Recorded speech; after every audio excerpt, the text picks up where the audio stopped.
From IRPC, or the International Refining and Petrochemical Conference 2012 here in Milan.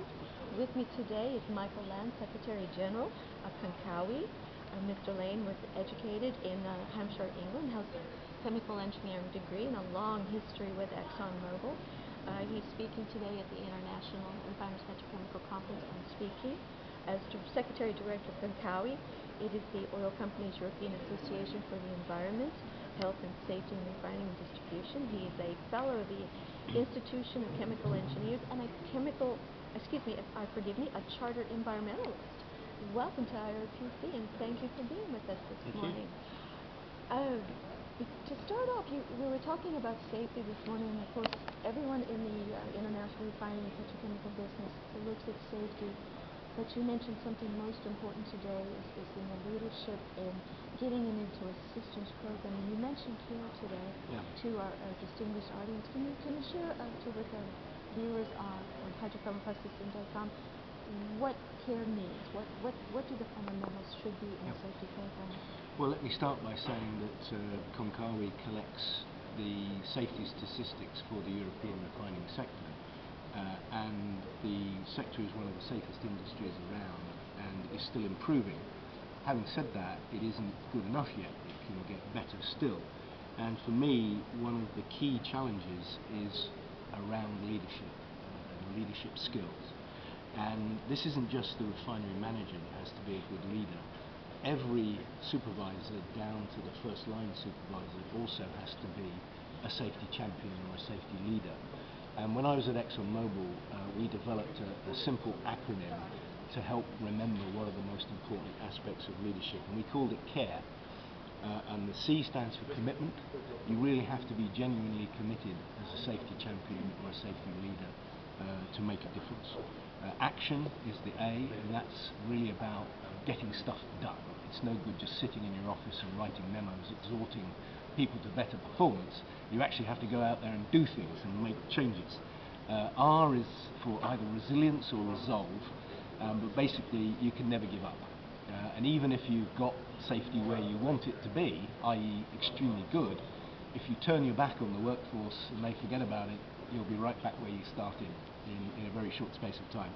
And it's not only about resolve to keep going, you have to keep innovating and changing the way you present the safety case or the safety story. You have to make it fresh for people so that they can live it, enjoy it, and therefore perform well. And the final part of the acronym for CARE is E, which is engagement, and that is really about getting the hearts and minds of everybody that works there. Actually, you can even extend engagement to the communities around the plants, particularly for environment, but also for safety. People are quite rightly concerned that there may be incidents that could affect them, and so you need to engage not only with your workforce to make sure these incidents don't happen, but you need to engage with the community to make sure they understand what you're doing and why it's safe and why they shouldn't be worried about leaving there. So engagement has a sort of double meaning in that respect. What you're talking about, and we're getting back to leadership because we now are facing a very serious situation in the HBI. The more seasoned veterans are getting ready to go, so now we need to train a younger workforce coming in, and they actually have different ways of looking at that. You made a very good point that technology is important, but it's not the solution. But we see the new control rooms and the new technology for monitoring. And I guess the question is, as we train these new engineers to come in, are we still on the right path, or is safety and environment still a people issue? Talking about, you mentioned about leadership. What are some of the things that organizations could be doing for their younger engineers to come up to assume their roles later? Well, a couple of thoughts.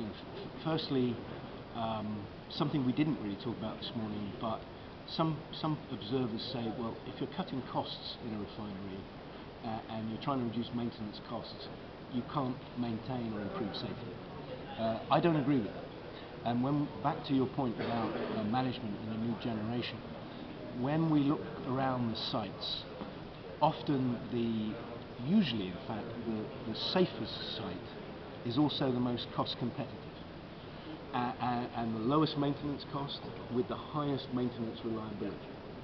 So what you find is that good managers and good teams of management are good at doing all those things.